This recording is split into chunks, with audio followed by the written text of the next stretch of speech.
Igreja Evangélica Cristo é Vida, a sua cidade refúgio.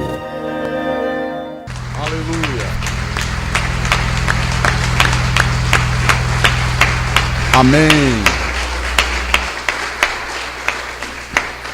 Então vamos à Bíblia, vamos ouvir o que Deus tem a falar conosco nessa noite de domingo.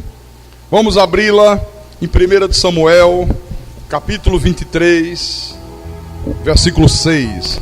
E o tema da nossa mensagem é a estola sacerdotal.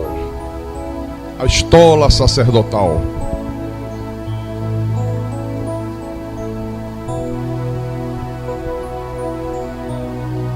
Primeira de Samuel, capítulo 23, versículo 6. Isso. Então acompanhe a leitura agora do texto bíblico, que diz assim: Sucedeu que, quando Abiatar, filho de Aimeleque, fugiu para Davi a Keila, desceu com a estola sacerdotal na mão. Aí no versículo 9 ele diz: Sabedor, porém, Davi, de que Saul maquinava o mal contra ele, disse a Abiatar, sacerdote: Traze aqui a estola sacerdotal. Orou Davi. Oi? Quem é que está perdido aí?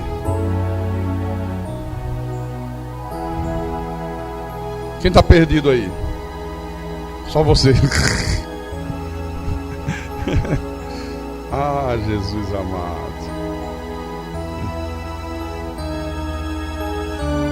1 de Samuel, capítulo 23, versículo 6.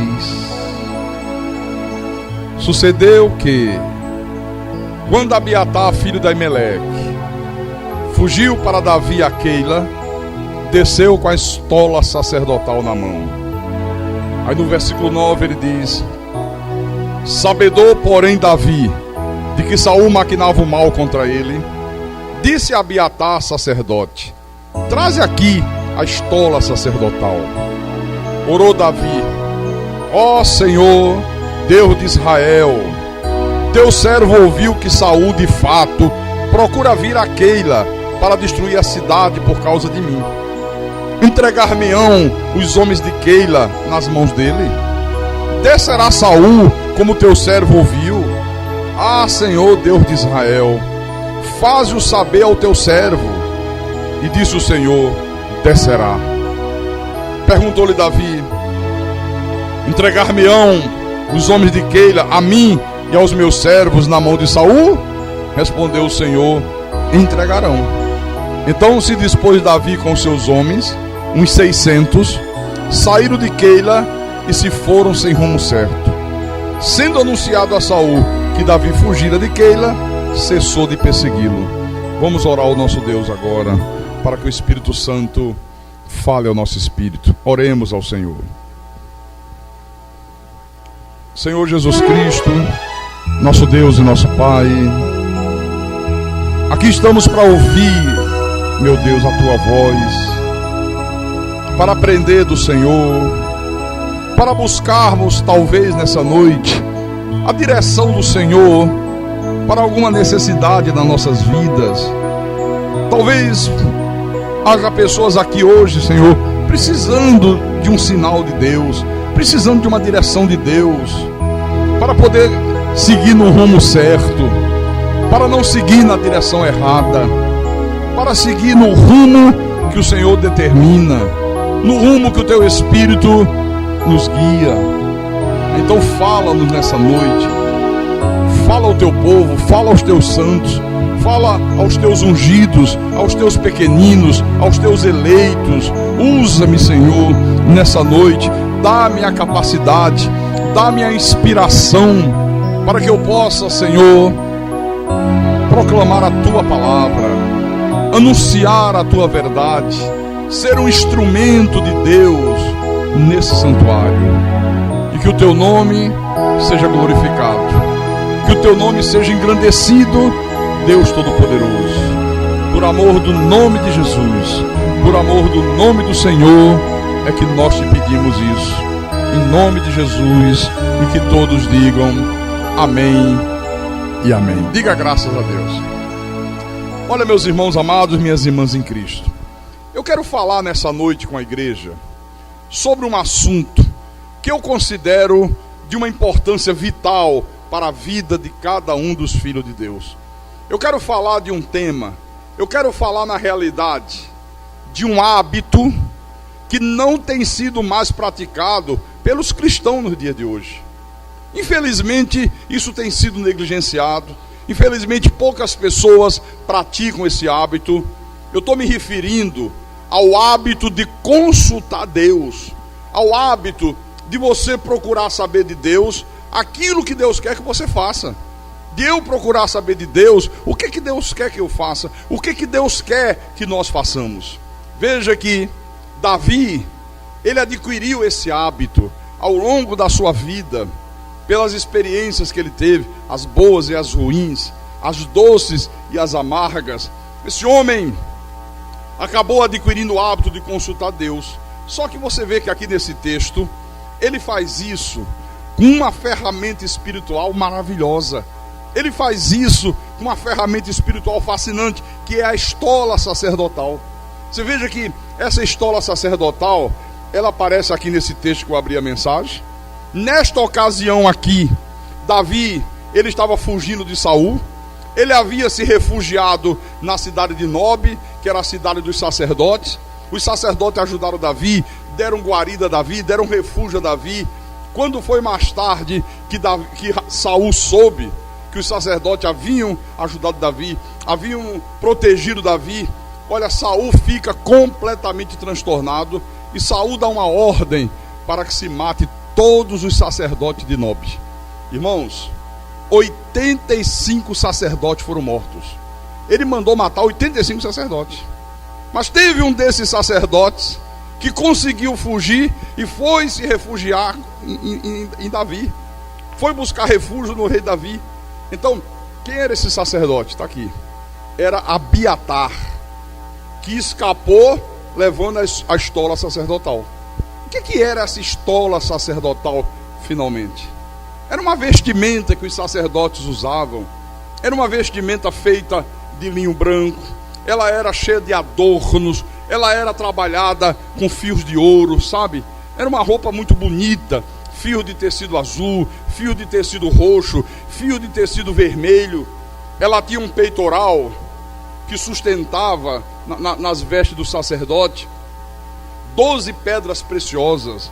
Era uma coisa linda, era uma coisa espetacular. E ele tinha, em adição a essas 12 pérolas, 2 diamantes, 2 pedras grandes de diamante, que eles chamavam pelo nome de Urim e Tumim. Urim e Tumim.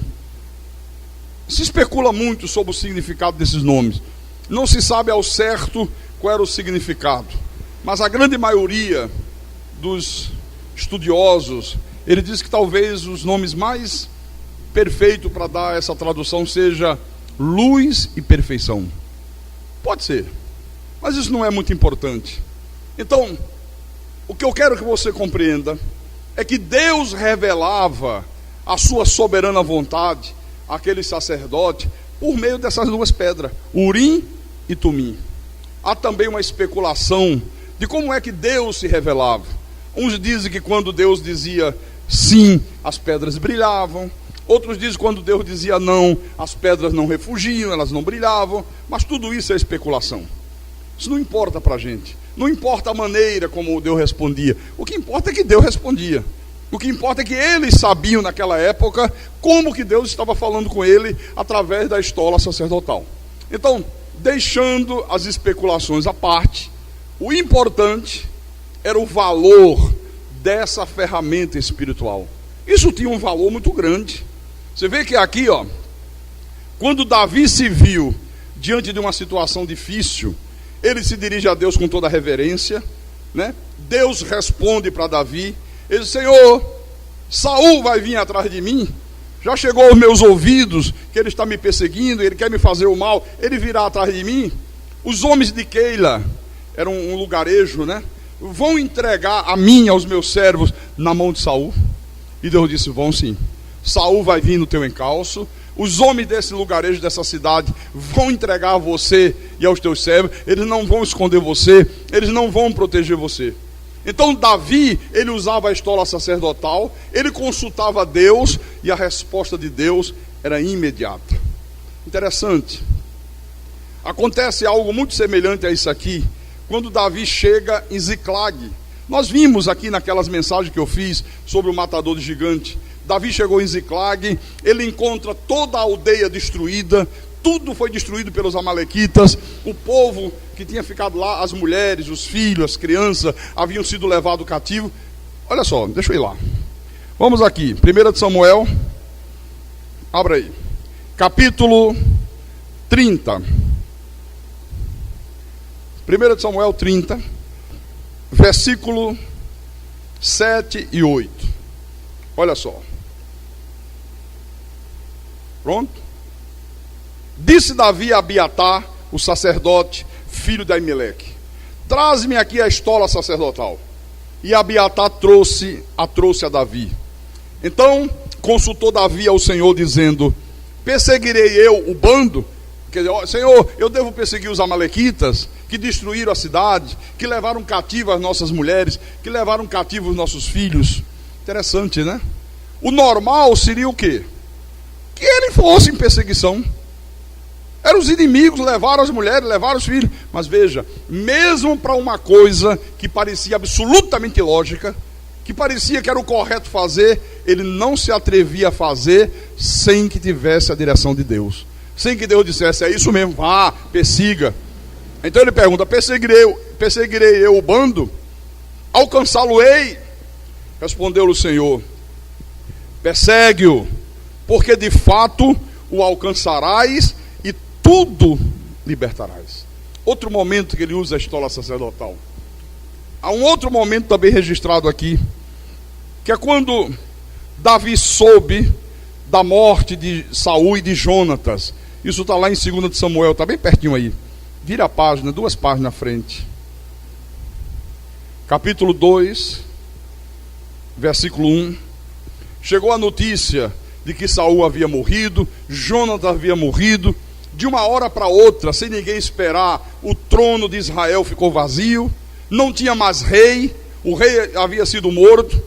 Então Davi tinha diante deles as opções abertas: ou assumir o trono, ou não assumir o trono. Davi está morto, como é que eu faço? Assumo o trono? Não assumo o trono? Ele não já havia sido ungido por Samuel, e Samuel não já tinha dito: olha, o Senhor te ungiu como rei de Israel, você será o futuro rei de Israel. Ele não sabia que era ele o rei? Sabia. Mas ele não se atreve a assumir o trono sem que primeiro tenha confirmação de Deus. Vamos ler o capítulo 2, versículo 1. Depois disto, depois que soube da notícia, consultou Davi ao Senhor, dizendo: subirei a alguma das cidades de Judá? Respondeu-lhe o Senhor: sobe. Perguntou Davi: para onde subirei? Respondeu o Senhor: para Hebrom. Então você está vendo que realmente esse homem, ele tinha o hábito de consultar a Deus, e ele usa essa ferramenta espiritual maravilhosa que é a estola sacerdotal. Abiatar, traz a estola sacerdotal, deixa eu consultar a Deus, deixa eu orar ao Senhor e ter uma direção de Deus. Aí eu pergunto para a igreja nessa noite: irmãos amados, em nome de Jesus Cristo, com toda a sinceridade, você não gostaria de ter uma estola sacerdotal como essa? Você não gostaria de ter uma ferramenta maravilhosa como essa? De você usá-la, falar com Deus e Deus te responder de uma forma precisa? Gostaria ou não gostaria? Quem gostaria, levante a mão. Mas quem falou que vocês não têm, irmão? Quem falou que vocês não têm? Irmão, Deus não muda, Ele é o mesmo. Deus continua prometendo nos guiar, Deus continua prometendo nos mostrar os retos caminhos, nos dar uma direção segura. Deixa eu mostrar algumas coisas aqui para vocês. Vamos no livro de Salmo. Vamos lá. Salmo 32. Quer dizer que vocês querem uma estola sacerdotal, né?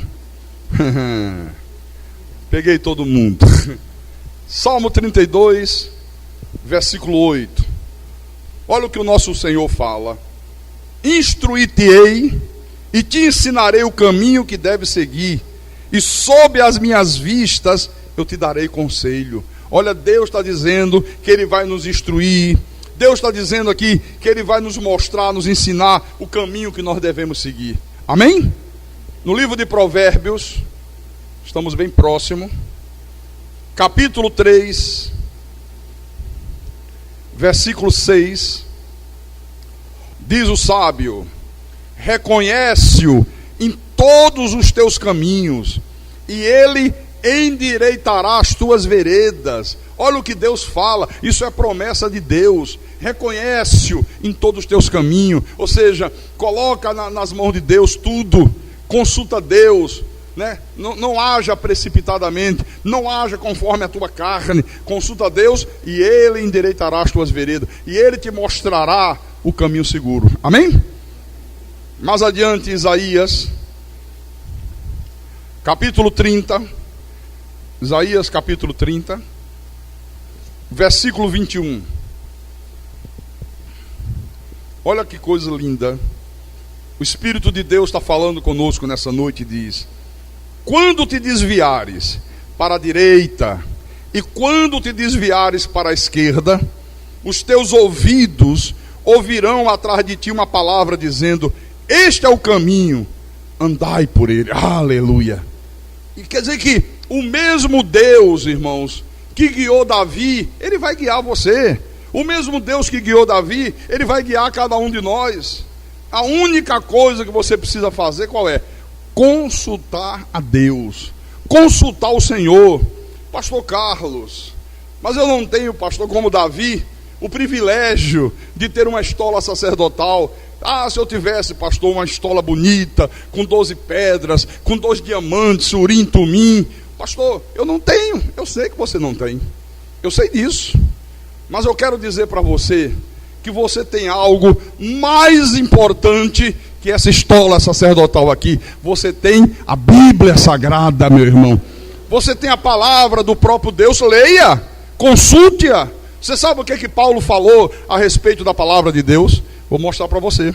Em Hebreus 4, a palavra de Deus é mais importante do que qualquer estola sacerdotal. Hebreus 4, versículo 12, o apóstolo diz: porque a palavra de Deus é viva e eficaz, e mais cortante do que qualquer espada de 2 gumes, e penetra até o ponto de dividir alma e espírito, juntas e medulas, e é apta para discernir os pensamentos e propósitos do coração. Irmãos, que outro livro neste mundo pode ser descrito dessa forma aqui? Que outro livro pode ser descrito dessa maneira? A palavra do nosso Deus é viva, ela não é morta, ela tem vida em si mesma, ela é eficaz, ela tem uma eficácia. Deus trabalha através da sua palavra. Então na hora da tua solidão, naqueles momentos que você se sente sozinho, que você se sente desamparado, que você se sente, sabe, sem rumo, sem direção, parece que todo mundo te abandonou. Você olha para frente e não vê ninguém, você olha para a esquerda e não vê ninguém, você olha para a direita e não vê ninguém, você olha para trás e não vê ninguém. Olhe para a Bíblia. Olha aqui para a Bíblia, que Deus vai falar com você em nome do Senhor Jesus Cristo. Aqui mesmo em Hebreus 13. Hebreus 13. Agora tem que ler, né? Tem que abrir a palavra, não é para deixar a palavra na estante de casa no Salmo 91. Que diz, não, deixar aberto no Salmo 91 é muito bom. É bom para sujar a página da Bíblia. Para poeira sujar, porque para outra coisa não serve. Não, Bíblia não é amuleto de sorte, viu? Então ele diz aqui, Hebreus capítulo 13, versículo 5. Seja a vossa vida sem avareza, contentai-vos com as coisas que tendes, porque ele tem dito: de maneira alguma te deixarei, nunca jamais te abandonarei. Aleluia. Irmãos, isso aqui traz um consolo, isso aqui traz uma segurança tremenda. Deus nunca vai te deixar, Deus nunca vai te abandonar, Deus sempre vai estar contigo, meu querido. Deus sempre vai trazer provisão para as tuas necessidades. Deus sempre vai agir na hora que inimigos se levantarem contra ti. Deus sempre estará ao teu lado em nome de Jesus Cristo. Pastor, e quando eu me sinto ansioso, pastor? Olha, Jesus disse, não andeis ansiosos por coisa alguma, não foi? Mas tem outra coisa aqui que eu posso mostrar. Vamos lá em Filipenses, capítulo 4, versículo 6. Filipenses 4, 6. Diz assim o nosso Deus: não andeis ansiosos de coisa alguma. Em tudo, porém, sejam conhecidas diante de Deus as vossas petições, pela oração e pela súplica, com ações de graça. Aleluia. Olha, não ande ansioso por coisa alguma. Paulo disse, agora, uma coisa você faça: torna conhecido a Deus, por meio das tuas orações, das tuas súplicas, todas as tuas necessidades. Apresenta a Deus, coloca nas mãos de Deus e fica tranquilo, entra no descanso de Deus. Não fica ansioso, não perca o sono, não fique preocupado com amanhã. Viva o teu hoje, amém? Pastor Carlos, e quando a pessoa, pastor, se sente desmotivada, quando a pessoa se sente assim, que está relaxada com as coisas de Deus, está relaxada com a frequência à igreja, está relaxada no serviço de Deus, a pessoa que falta cultos, quantos estão faltando aqui nessa noite, hein? Ah, pastor, é porque, o senhor sabe, né? É o último domingo do mês. Ah, último domingo do mês, está escrito. No último domingo do mês, vocês estão isentos de guardar o meu santo dia. Façam o que vocês quiserem. Venham apenas num culto e tudo mais ficará tranquilo. Evangelho de Lúcifer, capítulo 1, versículo 1.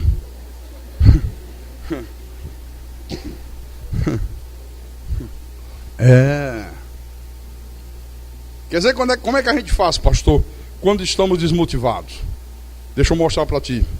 Colossenses, capítulo 3, versículo 23. Pastor, por que algumas pessoas são assim, pastor? Ouve e não praticam. Sabe por quê? Irmãos, enquanto o Espírito Santo não abrir o entendimento, não tem jeito. Pode ouvir 500 milhões de vezes, nunca vai fazer o que Deus manda. Vai sempre fazer o que a carne dela manda. Em outras palavras, falta conversão a muita gente, né? Mas vamos para cá. Colossenses capítulo 3, versículo 23. Tudo quanto fizerdes, fazei-o de todo o coração, como para o Senhor e não para homens. Olha, está desmotivado? Pratique isso aqui. Tudo que você fizer, faça de todo o teu coração, faça com amor, faça com entusiasmo, faça com vigor, como para o próprio Deus, não para o homem. Você não está fazendo para o pastor, você não está fazendo para o irmão da igreja. Olha, o que me motiva, sabe o que é? É isso aqui, é o amor. Tudo que eu faço para Deus, eu faço por amor. Eu não faço para agradar a igreja, eu não faço para receber aplauso de A, de B, de C, eu não faço para receber confete, eu faço para Deus. Eu estou servindo a Deus, eu estou fazendo aquilo que agrada a Deus, meu irmão. Eu não estou preocupado com a opinião de A, com a opinião de B, nem com a opinião de C. Então, quer ter motivação? Está aqui, ó. Está aqui. Tudo que você fizer, faça de todo o teu coração. Olha, coloca toda a tua fé, coloca todo o teu fervor, coloca todo o teu entusiasmo. Diga graças a Deus por isso. Então você vê, nós temos, irmãos, todas as armas espirituais disponíveis. Nós temos todas as armas espirituais. Então, por favor, não tome nenhuma decisão, nenhuma, seja uma decisão grande, seja uma decisão pequena, sem consultar primeiro a Deus. Mesmo que tudo pareça óbvio, diga não. Parece óbvio que eu devo ir para cá, mas deixa eu consultar a Deus se é para cá mesmo que eu devo ir. Cria esse hábito como Davi aqui, ó. Deus vai te responder, ou pela Bíblia, ou através da pregação da palavra. Deus vai te responder através de um conselho de uma pessoa espiritual. principalmente através do anjo da igreja. Principalmente através daquele que é o anjo do ministério da igreja. Aliás, aqui mesmo, Colossenses 3, versículo 16. Olha o que diz o apóstolo: habite ricamente em vós a palavra de Cristo, instruí-vos e aconselhai-vos mutuamente em toda a sabedoria, louvando a Deus com salmos, com hinos, cânticos espirituais, com gratidão em vosso coração. Em Provérbios, vamos voltar lá em Provérbios, capítulo 12, versículo 15. Olha aqui o que diz: o caminho do insensato aos seus próprios olhos parece reto, mas o sábio dá ouvido aos conselhos. Aleluia. Então, você não precisa de uma estola sacerdotal, você não precisa das pedras de urina em Tumim, você não precisa de nada dessas coisas para consultar Deus. Você tem a Bíblia, você tem os cultos da igreja, você tem o anjo da igreja, você tem a família espiritual. Irmãos, olha, Deus vai falar com você através disso tudo. Creia, por favor, nisso. Ou então Deus vai falar através da tua própria consciência. Se você é uma pessoa que tem o coração voltado para Deus, olha, Deus vai tocar no teu coração. Não tenha nenhuma dúvida que Deus faz isso. Paulo disse em Filipenses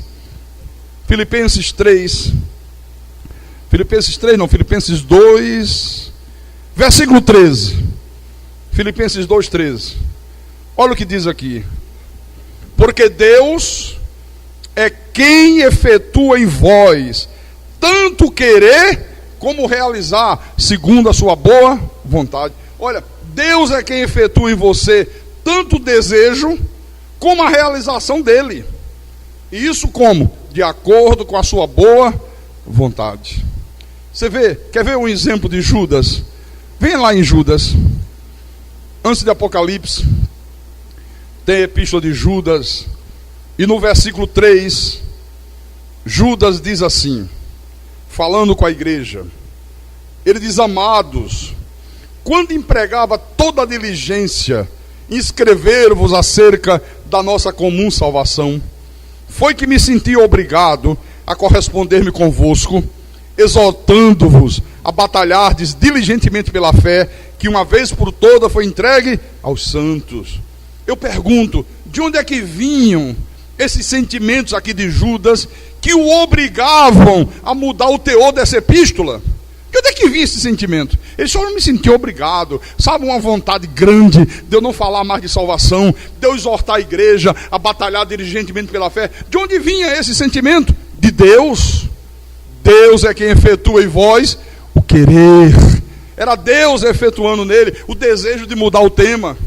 Quantas vezes eu já subi no altar da igreja pensando de pregar algo, e aqui Deus dizer assim: você vai pregar outra coisa. Mudar o desejo, mudar a vontade. Agora, muito cuidado com isso aqui, viu? Porque tem pessoas que tentam justificar seus erros, tentam justificar os seus pecados em um sentimento puramente carnal, puramente humano, e aí diz assim, na maior cara de pau do mundo: olha, eu senti que Deus estava me levando a fumar maconha. Ó! É muita cara de pau, né, rapaz? Não, eu senti que Deus estava me levando a sonegar impostos na minha empresa. Pastor, eu senti que Deus estava me segurando em casa para eu não vir ao culto. Olha, eu senti de Deus que esse mês eu não devia dizimar, eu não devia dar o meu dízimo. Eu senti de Deus. Você sentiu de Deus? Deus te segurou para você não vir ao culto? Deus criou em você um desejo de sonegar imposto na tua empresa? Irmãos, isso é do diabo, isso não tem nada a ver com Deus. Deus nunca vai levar você a desobedecer a palavra dele. Deus jamais vai contradizer os seus ensinamentos.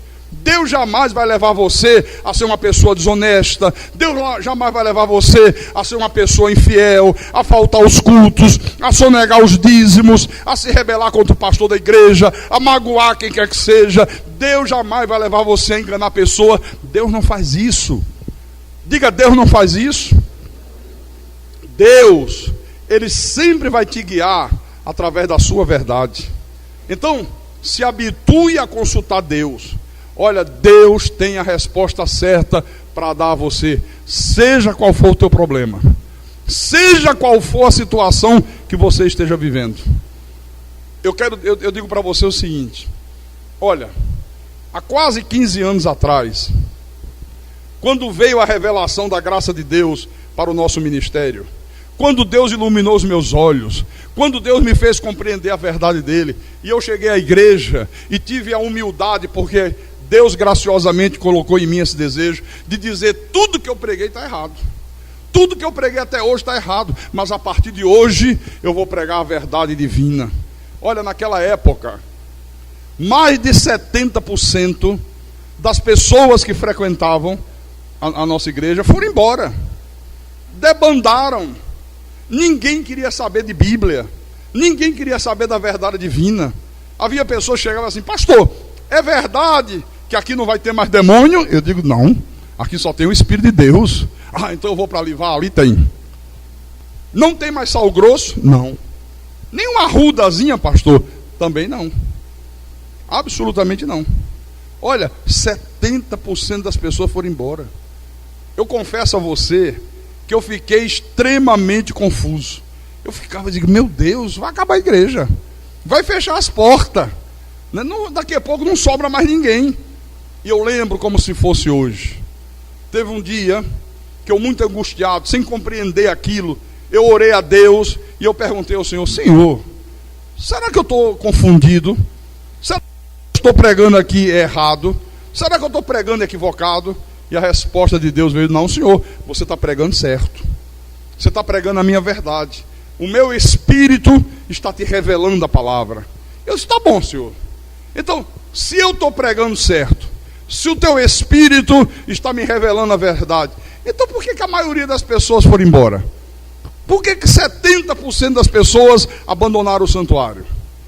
É porque elas não creem no que eu prego. Por que elas não creem no que eu prego? Se é a tua palavra, se é a tua verdade. Eu estava confuso, absolutamente confuso. Aí Deus me respondeu. Eu não esqueço nunca esse dia. Eu não esqueço nunca o que Deus me disse. Veja aí, nós estamos bem perto. 1 de João, capítulo 2, versículo 19. Olha a resposta de Deus. Deus diz: fica tranquilo, meu filho, eles saíram de nosso meio, entretanto não eram dos nossos. Porque se tivessem sido dos nossos, teriam permanecido conosco. Todavia eles se foram para que ficasse manifesto, quer dizer, para que ficasse provado que nenhum deles é dos nossos. Aleluia. Aí eu passei a ter paz no meu coração. Deus disse: fica tranquilo, eu estou no controle disso tudo. Essa gente aí que se foi, eles não são ovelhas, eles não fazem parte dos eleitos, eles não têm os seus nomes escritos no livro da vida, e por isso eles se foram. Jamais, olha, irmão, quem não é eleito de Deus, quem não tem o seu nome escrito no livro da vida, não permanece nesse santuário aqui. Pode permanecer um tempo, 2 tempos, mas não todo o tempo. Tem uma hora que ele se vai. Quantos já estiveram aqui já se foram? Depois de ouvir a verdade de Deus, depois de experimentar, sabe, o sabor da palavra, do maná celestial, e um dia foram embora. Por que se foram? Porque não eram dos nossos. Se tivessem sido dos nossos, teriam permanecido conosco. Está aqui. É por isso que eu gosto muito de testemunhos fortes.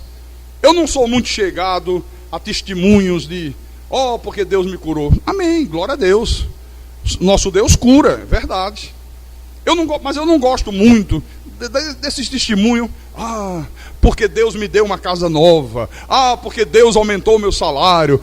Porque Deus está fazendo a minha empresa prosperar. Estou ficando rico. Já comprei isso, já comprei aquilo outro. Amém. Deus pode fazer tudo isso. Mas eu gosto mesmo de outro tipo de testemunho. Por exemplo, nós temos um casal lá em Natal, o Eduardo e a Verônica. Eles passaram um dia desse aqui de passagem, numa quarta-feira à noite. Vocês lembram quem estava aqui naquela quarta-feira? Eles hoje são ministros da igreja, espíritas. Olha, uma biblioteca só de livros espíritas mesmo, no duro. E eles ouviram o meu programa de rádio lá em Natal. A palavra de Deus tocou no coração deles. O Espírito de Deus efetuou neles o desejo de vir para a igreja. Eles vieram à igreja, eles assistiram o culto. Irmãos, no primeiro culto, eles se converteram a Deus. No primeiro. Tem gente que fica... Parece uma... sei lá o quê. Pois bem, ele tem uma empresa... E ele fazia algumas jogadas lá na empresa dele, como a maioria dos empresários no Brasil fazem, né? Sonegam impostos, fazem coisas erradas, trapaceio, e ele fazia tudo isso. Mas aí ele disse para mim o seguinte: pastor Carlos Magno, à medida que eu ia ouvindo a palavra, eu ficava, pastor, em dúvida se o meu procedimento era certo, se o meu procedimento era errado. Eu comecei a me inquietar, alguma coisa começou a mexer comigo, a minha consciência acusava do que eu estava fazendo, mas ao mesmo tempo, eu dizia, não, isso aí não deve ter muita importância. O governo rouba, nós temos um governo desonesto, pega o nosso dinheiro, os nossos impostos, e eles metem no bolso, então não tem problema nenhum, Deus não vai levar a mal eu estar sonegando imposto aqui na empresa. Aí ele disse, pastor, mesmo eu querendo enganar a mim mesmo, ficava aquela dúvida, aquela inquietação. Senhor, será que isso que eu estou fazendo é correto? Será que eu devo continuar agindo dessa maneira? Será que eu devo parar? Pastor, eu sempre consultava Deus sobre isso. Até que um dia, ele disse, Deus me deu a resposta. Olha, sabe como que Deus deu a resposta a ele? Ele estava no culto da igreja, eu estava fazendo uma pregação, e eu mostrei naquele culto uma passagem da Bíblia, quando os fariseus tentavam pegar Jesus de alguma falha, né? Armavam uma situação para que pegasse Jesus em algum deslize, em alguma resposta que eles pudessem usar de uma maneira desonesta. Olha, e foi exatamente nessa mensagem, nesse exemplo, que Deus falou ao coração dele. Deixa eu mostrar aqui para você. Em Mateus capítulo 22. Foi aqui que veio a resposta de Deus para eles. Mateus capítulo 22, versículo 17. O Eduardo disse assim, pastor, eu relutava em dar o dízimo. A minha mulher, a Verônica, dizia, Eduardo, você tem que dar o dízimo, Eduardo. Ele dizia, não, tá. E ele disse, olha, pastor, eu me apegava a 1000 pensamentos, a 1000 desculpas, mas não queria dar o dízimo. Ele disse, nessa pregação, Deus me respondeu tudo. Olha aqui, Mateus capítulo 22, versículo 17 em diante. Os fariseus disseram para Jesus, dize-nos, que te parece? É lícito pagar tributos a César ou não? É lícito pagar os impostos que Roma cobra? Jesus, porém, conhecendo-lhes a malícia, respondeu, por que me experimentais, hipócritas? Mostrai-me a moeda do tributo. Aí trouxeram-lhe um denário, trouxeram-lhe uma moeda. E ele lhe perguntou, de quem é esta efígie e essa inscrição? As moedas não tem, né? Às vezes no lado de uma moeda não tem assim como se fosse um carimbo, né, marcado na moeda, o rosto de alguém, né? Aí eles disseram assim, de César. Então lhes disse, dai, pois, a César o que é de César, e a Deus o que é de Deus. Agora, 2 semanas atrás, ele nos convidou, pastor, vamos jantar sexta-feira, vamos. Aí saiu Eduardo, a Verônica, eu e a minha esposa. Aí saímos, fomos jantar. Aí nós estávamos jantando, conversando, e ele disse: pastor Carlos, olha só, nesse dia que o senhor pregou isso aqui, olha, Deus falou de uma maneira tão forte ao meu coração. Deus deu uma resposta àquilo que eu vinha perguntando para ele. Pastor, no outro dia de manhã, eu chamei o meu contador na minha empresa. Eu disse para ele: olha, presta atenção, eu quero que você calcule tudo que eu devo de impostos de tantos anos para cá. A empresa dele, o Rodrigo Júnior, quando ele montou a empresa, ele colocou na categoria simples. Então, quando coloca na categoria simples, tem um valor que a empresa não pode ultrapassar. Por isso ela é considerada uma empresa pequena. Eu não lembro agora o valor, não sei se é 200 mil por ano ou por mês, não sei, não entendo. Eu não me recordo agora. Então a empresa paga um imposto bem pequeno. Ele diz: mas isso foi quando eu iniciei. Só que a empresa foi crescendo, foi crescendo, foi crescendo, e aí começou a ultrapassar aquela quantia. Mas eu dizia: não, eu não vou declarar isso não. Eu só vou declarar que ela faturou, por exemplo, 200 mil. Mas ela faturou 350. Eu só declarava dentro daquilo que me possibilitava pagar um imposto pequeno. Esse pastor, eu mandei o contador calcular. Ele calculou tudo que eu tinha sonegado. Eu fui na Receita, eu cheguei na Receita e disse que tinha sonegado, disse: eu quero agora pagar o que eu devo. E ele disse: pastor, eu estou pagando uma fortuna. Ele está pagando por mês, irmãos, mais de 10 mil reais. Ah, como eu amo esse testemunho. Aí eu sinto firmeza, sabe? Porque a gente cansa de ouvir, né? Ó, porque Deus me deu dinheiro, ó, porque meu bolso está cheio, ó, porque a minha casa agora tem uma piscina, ó, porque o meu automóvel é o automóvel do ano. Mas está cheio de gente aí fora que tem automóvel do ano e que não passa nem na porta de uma igreja. Está cheio de gente aí que mora em mansão e nem crê em Deus e mora em mansão, e daí? O que isso representa? Agora, quando você vê, irmãos, uma pessoa tomar uma atitude como esta, sabe, que mexe no bolso. Imagina pagar todo mês mais de 10 mil reais do parcelamento dos impostos devidos. Ele não precisava pagar, ninguém ia saber disso. Ninguém ia tomar conhecimento disso. Ele disse que o contador dele ficou louco. Peraí, Eduardo, você está com a cabeça virada. O que houve, rapaz? Por que você vai fazer uma loucura dessa? Ele disse: porque eu quero estar com a minha consciência em paz com Deus. Eu quero estar em paz comigo mesmo e com Deus. Amém? Ah, e outra coisa. Esse pastor, a partir dessa pregação aí, eu passei a ser fiel a Deus nos meus dízimos. Eles: pastor, nunca mais eu desonrei um dia do Senhor. Eles não desonram o dia do Senhor.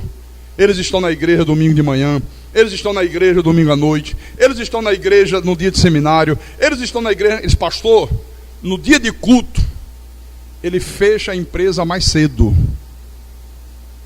Um dia desse eu cheguei na igreja, lá em Natal. Chegou o Eduardo. Sabe quantas pessoas vinham no carro dele? 11. 11. Ele traz os irmãos da igreja. Quem mora perto sai igual uma Topic. Não, mas é verdade. Fica o pessoal esperando nos pontos, sabe? No trajeto que ele vem. Eu digo: caramba, como é que aguenta esse carro? É uma Weekend. Palio Weekend, né? Aquela Palio. Mas 11 pessoas é um absurdo ali. Tem gente que não quer colocar nem 4. Não, meu carro botar 4 é demais. O amortecedor vai chiar. O cara bota 11. Eu disse: não, eu trago os irmãos da igreja. Traz a igreja, leva de volta. Sabe? Eu creio, irmão, nesse tipo de conversão aqui. Aí eu sinto firmeza. Aí eu sinto. O irmão lá de Pacajus, o irmão... Irmão Feijó, está ali ele, ó. Hoje me contou um testemunho lindo ali no gabinete. Esse pastor, eu era alcoólatra, né, irmão? Bebia igual um desesperado, sabe, fumava, me prostituía, traía minha mulher. Olha, eu vivia de cabeça virada. De cabeça virada. Tive o princípio de um derrame. Foi isso? Se eu estiver enganado, me corrija, tá, irmão? Eu tive um princípio de derrame. Esse meu pai já tinha morrido por causa desse negócio de derrame. E eu comecei a sentir medo. eu entrei em pânico, comecei a sofrer de depressão, vivia no médico, e remédio para pressão, e remédio para angústia. Olha, era um desespero, eu não tinha paz na minha vida. Esse era um desespero na minha vida. Esse um dia, eu ligo o rádio e ouço o programa daqui da igreja. Nunca tinha ido em igreja, não queria nem saber de igreja. Olha como é que Deus faz quando vai buscar um eleito dele, viu? Lá é depois de Pacajus, né, irmão? Depois de Pacajus, num sítio, eu ouvi aquela palavra, pastor, aquela palavra mexeu tanto comigo, mas tanto comigo, que eu saí de lá e vim para o culto aqui no domingo, não foi, irmão? Esse pastor, eu assisti um culto apenas. Eu saí do culto, parecia que um caminhão de pedras tinha sido tirado das minhas costas. Não tinha mais aquela angústia, não tinha mais aquele medo, não tinha mais aquela agonia que me machucava por dentro. Olha, eu saí daqui com vontade de gritar no meio da rua, alegre, feliz. Parei a bebida, parei de trair minha mulher. Ele disse, eu não sinto mais vontade com essas coisas não me trazem mais nenhum valor, eu não me sinto tentado por isso, eu não sinto nenhum desejo de voltar a fazer essas coisas. Deus transformou a minha vida por inteiro. Olha, uma pessoa sair lá de Pacajus para vir para o culto aqui no centro de Fortaleza, tem que ser algo muito forte de Deus, viu, meu irmão? Porque lá em Pacajus mesmo, deve ter gente que tem igreja na porta de casa e nem vai. Mesmo tendo na porta de casa. E a pessoa sai de lá para vir para cá. O que é que você acha disso? Tem que ser Deus. Tem que ser o mover do Espírito Santo, irmão. Quantos que não voltaram hoje à noite? Gente que mora aqui perto. Sabe? O irmão vem de lá, passa o dia aqui, né? Tem que ser o mover de Deus. Agora, pastor Carlos Magno, pastor, e quando eu consulto a Deus? Quando eu tenho algum problema, seja ele grande, seja ele pequeno, alguma situação na minha vida que eu preciso da direção de Deus, e eu consulto a Deus, como é que eu sei, pastor, que aquela resposta que está vindo é de Deus? Como é que eu sei que é verdadeiramente a vontade de Deus? Olha, você sabe, preste atenção porque isso aqui é importante. Pela sensação de paz que começa a surgir dentro do teu coração. Como assim? Deixa eu explicar. Volta lá em Colossenses. Colossenses capítulo 3, versículo 15. Então diz assim. Veja bem. Seja a paz de Cristo o árbitro em vosso coração. A paz de Cristo é o árbitro. O que é um árbitro? É quem arbitra. Jogo de futebol, 11 homens de um lado, 11 homens de outro. Fortaleza cá, Ceará acolá. Aí começa o jogo. Tem um sujeito de preto, que muita gente chama o juiz, mas está errado, ele não é juiz, ele é árbitro. E ele fica arbitrando o jogo. Um jogador entra na perna do outro, ele... falta. Está errado, não se pode fazer isso. Vai arbitrando. A paz de Cristo é o árbitro da nossa vida. Você consulta a Deus, Deus vai te dar uma resposta. Ou positiva, ou negativa. Pastor, Senhor, eu devo fazer essa viagem? Estou planejando viajar para tal lugar. Eu devo viajar, Senhor? Me dê uma resposta, por favor, em nome de Jesus. Deus vai dar a resposta. Se você sentir paz, você pensa em viajar, planeja, né? E os dias vão passando, você vai se planejando, vai arrumando tudo, e está aquela sensação de paz, aquela sensação de tranquilidade. Deus está dizendo, vá, viaje. Se ao contrário, começa a vir uma inquietação, dúvida, não sei se vou, não sei se fico, olha, eu estou tão agoniado, tem hora que dá vontade de eu ir, tem hora que dá vontade de eu não ir, não vá. Deus está dizendo, pare, não faça essa viagem. Olha, seja a paz de Cristo o árbitro. Se tem paz, sinal verde, siga. Se não tem paz, acendeu o sinal vermelho. Deus está dizendo, pare, não vá. Amém, irmãos? Tem que ser isso aqui, ó. Cuidado com isso. Isso é em todas as áreas da vida. Senhor, eu namoro essa moça. O que é que o senhor acha? É bonita, é maravilhosa. Poxa, gostei dela. Devo namorá-la? É a mulher que o senhor escolheu para mim? Espera. Se começar a correr tudo bem, tranquilo, você está com segurança, não tem dúvidas, não vem inquietação na tua cabeça, olha, Deus está dizendo, vai em frente. Começou a vir dúvidas, começou a vir aquela coisa, sabe, que deixa você inseguro. Será que é? Será que não é? Olha, uma hora eu acho que é, outra hora eu já acho que não tem nada a ver comigo. Pode parar. Não é. Falei não é Noé, porque o irmão Noé está ali. Depois de grandes lutas, né, irmão? Mas as lutas fazem parte da vida, viu, meu querido? Não temas, Jesus disse, eu venci o mundo. No mundo tereis aflições, todos nós temos.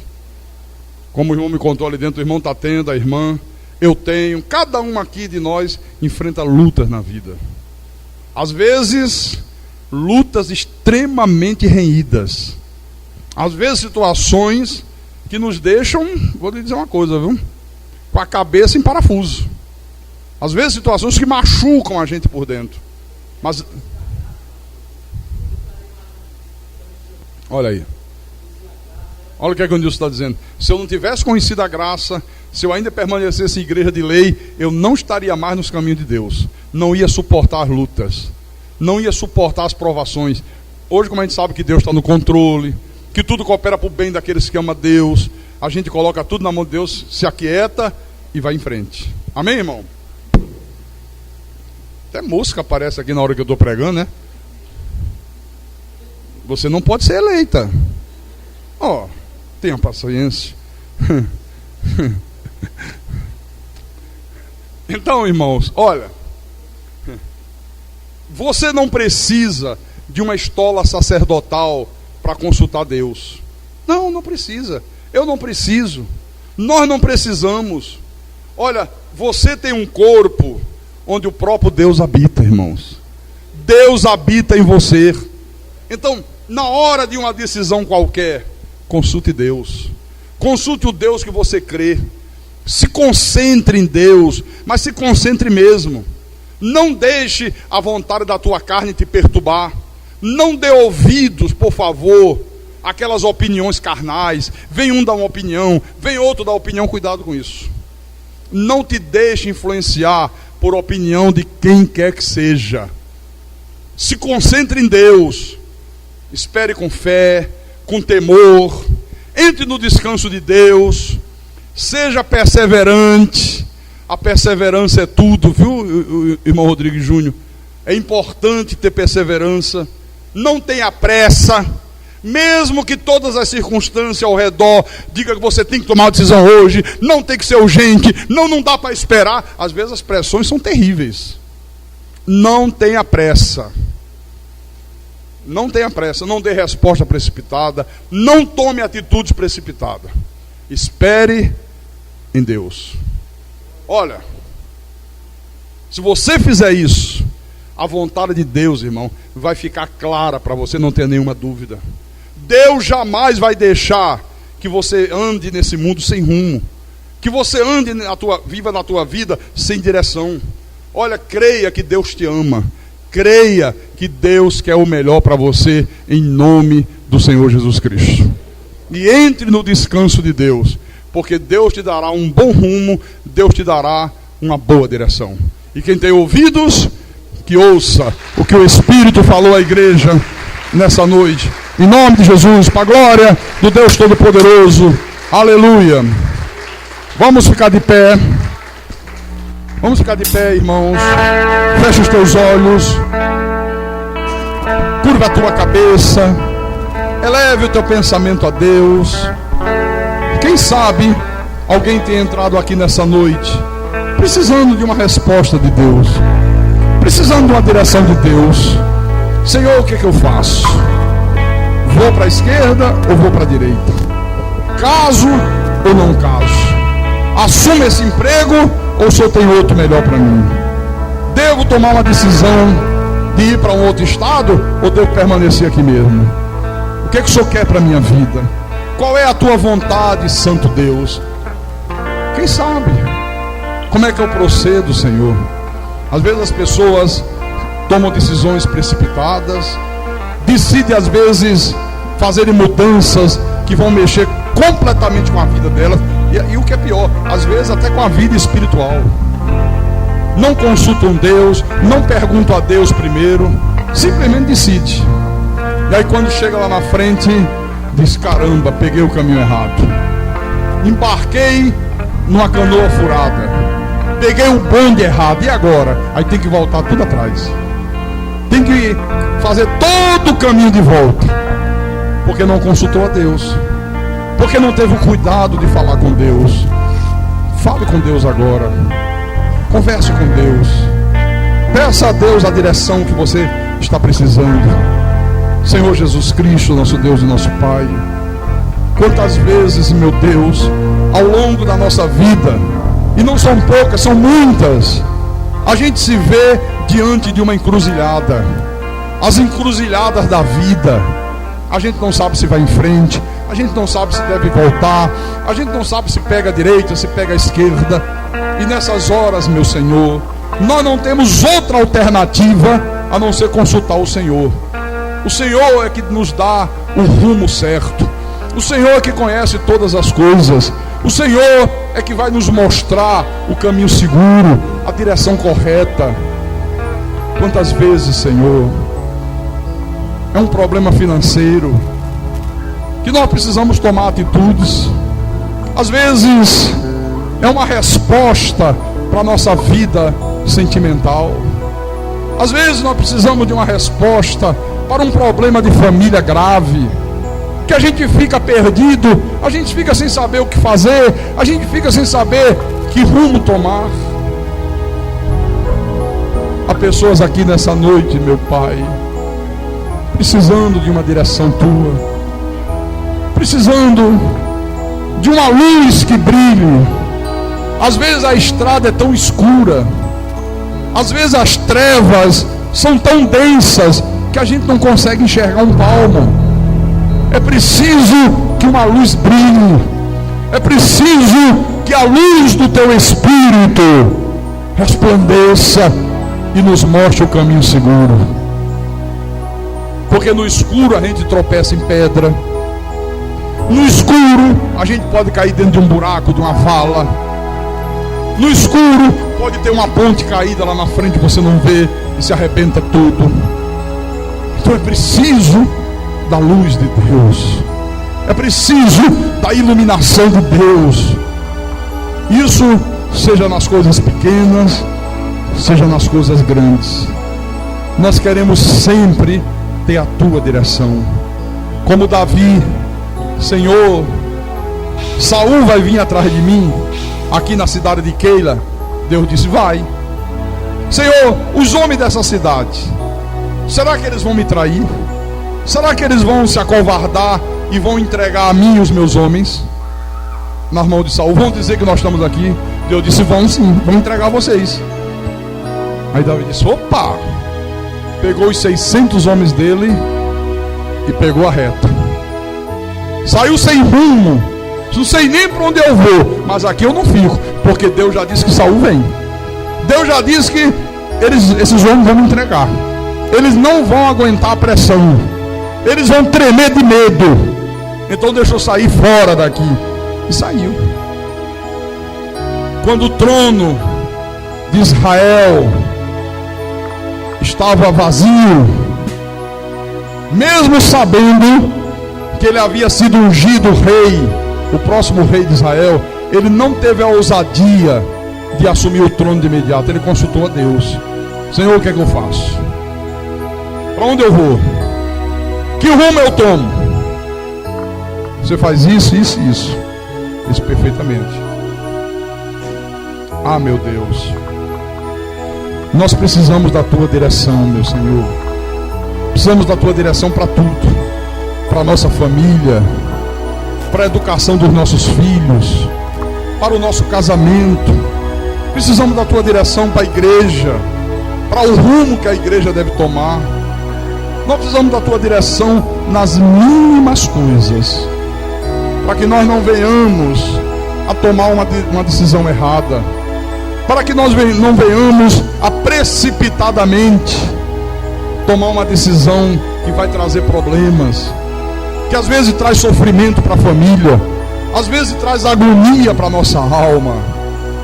Por favor, meu Pai, fala com a tua igreja, fala com o teu povo, ouve as súplicas do teu povo, ouve a oração que o teu povo te faz nesta hora. Há situações aqui extremamente graves, há situações aqui extremamente urgentes, há situações aqui que parecem normal, parecem fáceis, mas às vezes só parece. Às vezes é preciso uma resposta dos céus, às vezes é preciso uma direção segura de Deus. Então fala com Deus, conta para Deus o teu problema, consulta a Deus, pergunta para Deus que rumo você deve tomar, que decisão você deve tomar, que atitude você deve tomar. Fala com teu Deus agora, fala que o teu Deus ouve, fala que os ouvidos do Senhor não estão tapados, não estão surdos, que não possa te ouvir. Conversa com o Senhor, conversa, fala com Deus com segurança. Não tenha dúvidas que Deus está te ouvindo, não tenha dúvidas que Deus vai dar uma resposta segura para você. Deus vai te mostrar o melhor caminho, Deus vai te mostrar a melhor direção. Deus nunca vai deixar você entregue a tua própria sorte nesse mundo. Deus nunca vai deixar a tua vida sem rumo. Deus te ama, Deus te ama, meu irmão. Deus quer o melhor para ti. Deus quer que você ande em caminhos seguros, em caminhos de paz. Fala com teu Deus, fala com o Senhor, fala que o teu Deus ouve, fala que o teu Senhor é bom, fala que o teu Deus reina, fala que o teu Deus é poderoso, fala com o teu Deus que Ele te responderá. Fala com Deus, fala com o Senhor nessa noite, em nome de Jesus Cristo, em nome do Deus de Davi, do Deus de Daniel, do Deus de Moisés, que a resposta dos céus virá, em nome de Jesus, em nome do Senhor. Aleluia, aleluia, aleluia, aleluia. Oh, Santo Deus.